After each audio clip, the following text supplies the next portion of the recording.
अरे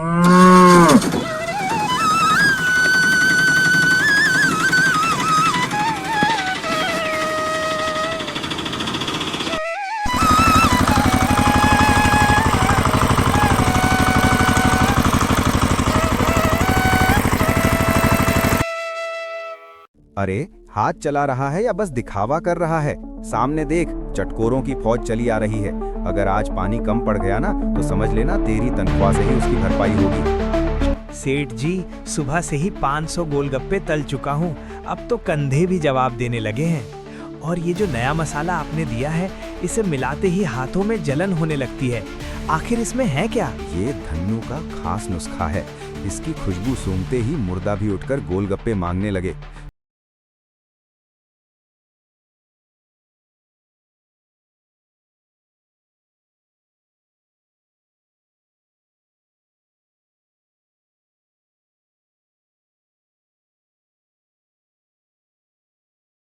उधर दूसरी ओर माधव अपने पुराने गोलगप्पे के ठेले के पास खड़ा था।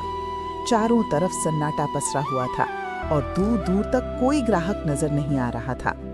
तभी उधर से गुजरते हुए रामू काका की नजर माधव के ठेले पर पड़ी। बेटा माधव, बुरा मत मानना, लेकिन आजकल का जमाना बड़ा अजीब हो गया है। धन्नू के पानी में ऐसा कुछ है कि लोग खुद ब खुद उसकी तरफ खिंचे चले जाते हैं। तू तो सीधा और भला लड़का है, शायद ये धंधा तेरे लिए इतना आसान नहीं है। काका, मैं लोगों को नुकसान पहुंचाकर कमाई नहीं कर सकता। माँ हमेशा कहती है कि असली बरकत उसी कमाई में होती है जिसमें किसी की बद्दुआ शामिल ना हो। बेटा, तेरी बातें तो बहुत अच्छी हैं, लेकिन सिर्फ बातों से पेट नहीं भरता। फिर भी हिम्मत मत हारना। वक्त हमेशा एक जैसा नहीं रहता और कई बार खाली ठेला ही इंसान की सबसे बड़ी परीक्षा बन जाता है। रामू काका वहां से धीरे धीरे आगे निकल गए। माधव अपने ठेले के पास खामोश खड़ा रहा, सामने सुनसान सड़क को देखता हुआ। हे भगवान, आज फिर वही हालत हो गई। 4 घंटे हो गए और सिर्फ 2 ही प्याले बिके हैं। उधर धन्नू के ठेले पर भीड़ लगी है और मेरे पास सन्नाटा है। क्या मेरी ईमानदारी ही मेरी सबसे बड़ी परेशानी बन गई है? वहीं दूसरी तरफ धन्नू के ठेले पर लोगों की भीड़ उमड़ रही थी और उसके गोलगप्पों का तेज व अजीब सा स्वाद चखकर लोग हैरानी से एक दूसरे को देख रहे। अरे बाप रे, धन्नू भाई, इस पानी में आखिर डाला क्या है? इतनी तीखापन है कि कानों से धुआं निकलता महसूस हो रहा है, लेकिन फिर भी खाने का मन नहीं रुक रहा। यही तो कमाल है छोटे, इसे मैं ज्वालामुखी पानी कहता हूँ। खाते जाओ, मजा आएगा।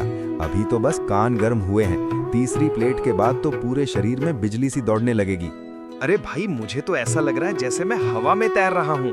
वाह, दिल खुश हो गया। लो भाइयों, एक प्लेट और ले लो, जी भर कर खाओ। पूरे चमनपुर में ऐसा स्वाद तुम्हें कहीं नहीं मिलेगा, सिर्फ धन्नू के ठेले पर। धन्नू की बातें सुनकर लोग हंस भी रहे थे और गोलगप्पे खाते भी जा रहे थे। उसके ठेले के आसपास शोर शराबा और भीड़ बढ़ती जा रही थी। हर प्लेट के साथ धन्नू की जेब भारी होती जा रही थी और उसके चेहरे पर एक घमंडी मुस्कान फैलती जा रही थी। उधर रात काफी हो चुकी थी। माधव थका हुआ अपने घर पहुंचा। घर के अंदर एक उदास सन्नाटा था। उसकी छोटी बहन गुड़िया बुखार में तप रही थी और चारपाई पर चुपचाप लेटी थी। माँ उसके पास बैठी दरवाजे की ओर देख रही थी, जैसे उसे माधव का इंतजार हो। माधव को देखते ही माँ ने धीमी आवाज में पूछा, बेटा, आज दवा के पैसे जुट पाए? माँ, आज भी दवा के पैसे नहीं जुटा पाया। लगता है जैसे धन्नू ने पूरे गांव को अपने स्वाद के जादू में बांध लिया है। बेटा, हिम्मत मत हार। अंधेरा चाहे कितना भी घना क्यों न हो, एक छोटा सा दिया भी उसे काट सकता है। आज मैं तुझे वो चीज देने जा रही हूँ जो तेरे पिता जाते समय मेरे हवाले करके गए थे। ये तुम्हारे पिता की खास नवरत्न रेसिपी है। वो गोलगप्पे के पानी में केसर, सूखी इलायची और जंगली पुदीना मिलाते थे। उनका कहना था कि जब इंसान का मन भटक जाए तो बेटा, आज दवा के पैसे जुट पाए? बेटा, हिम्मत मत हार। अंधेरा चाहे कितना भी घना क्यों न हो, एक छोटा सा दिया भी उसे काट सकता है। आज मैं तुझे वो चीज देने जा रही हूँ जो तेरे पिता जाते समय मेरे हवाले करके गए थे। तभी माँ अपनी साड़ी में से एक पुरानी पीली चिट्ठी निकालती है और चुपचाप माधव के हाथ में थमा देती है। ये तुम्हारे पिता की खास नवरत्न रेसिपी है। वो गोलगप्पे के पानी में केसर, सूखी इलायची और जंगली पुदीना मिलाते थे। उनका कहना था कि जब इंसान का मन भटक जाए तो उसे प्रकृति के असली स्वाद से वापस जीता जा सकता है। कल चमनपुर का स्वाद बदल कर दिखाऊंगा, ये मेरा वादा है। माधव की बात सुनते ही माँ की आंखों में फिर से उम्मीद की एक नई रोशनी जग उठी। उस छोटी सी चिट्ठी ने जैसे उसके आने वाले कल की दिशा ही बदल दी। अगली सुबह धन्नू अपनी दुकान पर बैठा पैसों की गिनती में लगा था। तभी उसकी दुकान पर काम करने वाला कल्लू बोला, सेठ जी, घर पर माँ बीमार है, 2 साल से तनख्वाह नहीं बढ़ी, आज कम से कम 500 रुपए तो बढ़ा दीजिए। अरे तूने ऐसा कौन सा कमाल कर दिया? मसाला मेरा, दुकान मेरी, तू तो बस यहाँ काम करने वाला एक छोटा सा हिस्सा है। ज्यादा जुबान मत चला, नहीं तो ये खौलता पानी तेरे ऊपर गिरा दूंगा। निकल यहाँ से। ठीक है सेठ जी, आज आपने मुझे ठुकराया है, लेकिन याद रखिए, यही छोटा सा आदमी एक दिन आपकी पूरी दुनिया हिला सकता है।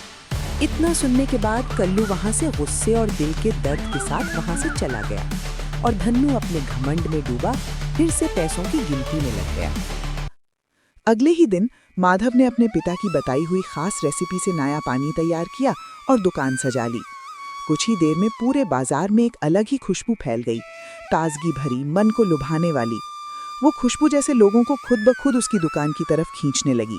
इतना सुनते ही ग्राहक एक दूसरे को देखने लगे। फिर जैसे ही उन्होंने पहला निवाला लिया, उनके चेहरे बदल गए। देखते ही देखते माधव के ठेले पर भीड़ उमड़ पड़ी और पूरे बाजार में उसी की चर्चा होने लगी। उधर धन्नू का ठेला धीरे धीरे सूना पड़ने लगा। ग्राहक अब उसकी तरफ नहीं, माधव की ओर जा रहे थे। ये देखकर धन्नू गुस्से और जलन से तिलमिला।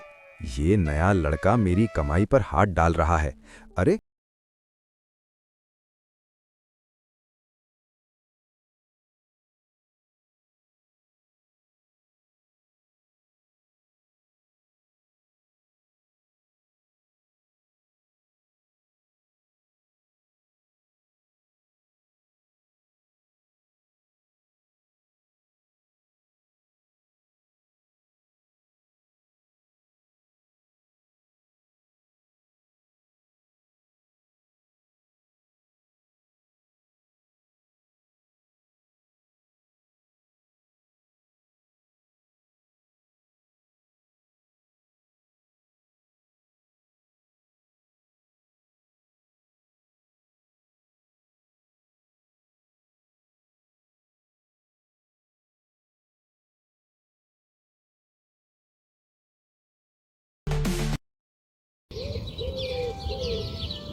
शाम ढलते ही धन्नू घबराया सा अपने घर में दाखिल होता है।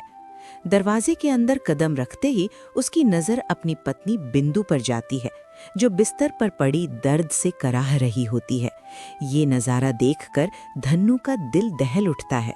अरे बिंदु, ये कैसी हालत हो गई है तेरी?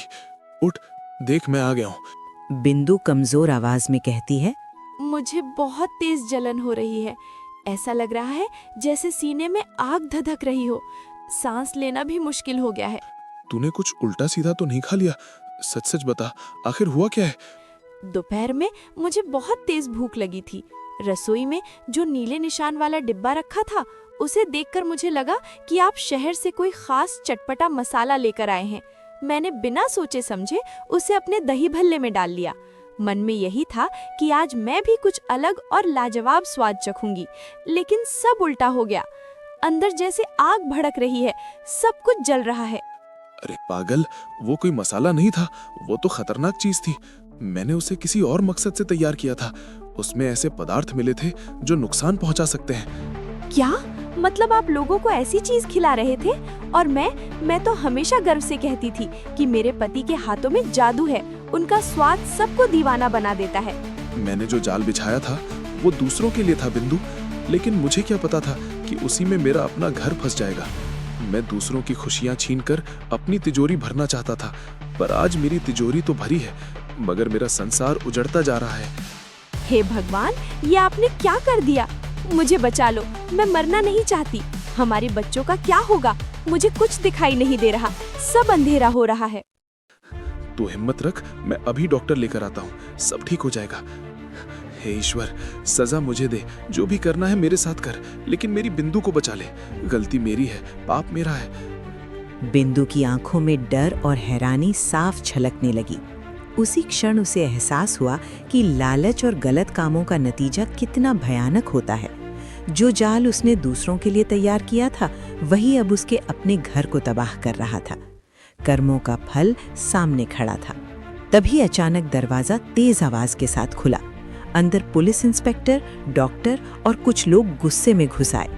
धन्नू घबराकर बोला, डॉक्टर साहब, जरा देखिए, इसे क्या हो गया है? ये कुछ बोल नहीं पा रही, बस दर्द से तड़प रही है। बस कर धन्नू, अब ये नाटक नहीं चलेगा। बाहर पूरा गांव तेरे खिलाफ खड़ा है। कई लोग अस्पताल में हैं और हमें सब पता चल चुका है कि तू अपनी दुकान पर खाना नहीं, जहर परोस रहा था। नहीं साहब, वो तो बस हल्की तबीयत खराब हुई होगी। मौसम भी तो खराब चल रहा है। साहब, मैंने अपनी आंखों से इसे उस काले पाउडर को मटके में मिलाते देखा है। जब मैंने इसे रोका तो इसने मुझे नौकरी से निकालने की धमकी दी थी। समय बहुत कम है। इनके शरीर में कोई खतरनाक जहरीला पदार्थ फैल चुका है। अगर अगले 10 मिनट में मुझे उसका नाम नहीं पता चला तो इनकी जान बचाना मुश्किल हो जाएगा। जहर दिल तक पहुंच रहा है। नहीं, बिंदु को कुछ नहीं होना चाहिए। डॉक्टर साहब, कुछ भी कीजिए, इसे बचा लीजिए। झूठ मत बोलो सेठ, बिल्कुल झूठ मत बोलो। अपनी पत्नी की हालत देखो और फिर सच बताओ। अब सच बता, क्या मिलाता था तू? कौन सा जहर था वो? अगर आज तेरी पत्नी को कुछ हो गया तो तुझ पर हत्या का मामला चलेगा। मैं उस मिश्रण में मरकरी ऑक्साइड और सिंथेटिक लेड मिलाता था। एक हकीम ने कहा था कि इससे लोगों को स्वाद की आदत पड़ जाती है। डॉक्टर साहब, अब तो मैंने सब सच बता दिया। मेरी बिंदु को बचा लीजिए। तुम्हें अंदाजा भी है तुमने क्या किया है? मर्क्यूरी और लेड बहुत खतरनाक जहर हैं। ये धीरे धीरे शरीर को अंदर से खत्म कर देते हैं। फेफड़े, दिमाग सब पर असर डालते हैं। तुमने पूरे गांव की जान जोखिम में डाल दी। सेठ, तू मुझे छोटा समझता था ना? आज उसी छोटे आदमी ने तेरे राज खोल दिए। अब तेरी जगह दुकान नहीं, जेल है। डॉक्टर साहब, अब तो मैंने सब सच बता दिया। मेरी बिंदु को बचा लीजिए। मैं अपनी सारी संपत्ति बेच दूंगा। बस इसे ठीक कर दीजिए। हमें इन्हें तुरंत बड़े अस्पताल ले जाना होगा, लेकिन याद रखो, अब ये सिर्फ पैसों से नहीं, किस्मत और समय से भी लड़ाई है। धन्नू, अब चल, तेरे कर्मों का हिसाब कानून करेगा। तेरा वो हकीम भी पकड़ा जा चुका है। अब सच सामने आ चुका है। आखिरकार धन्नू को उसके किए की सजा मिलती है। लालच और धोखे से बनाई गई उसकी दुनिया एक झटके में बिखर जाती है, जबकि सच्चाई और ईमानदारी की जीत होती है। चमनपुर की ये कहानी यहीं खत्म होती है, लेकिन एक सीख छोड़ जाती है। लालच का रास्ता हमेशा बर्बादी की ओर ले जाता है।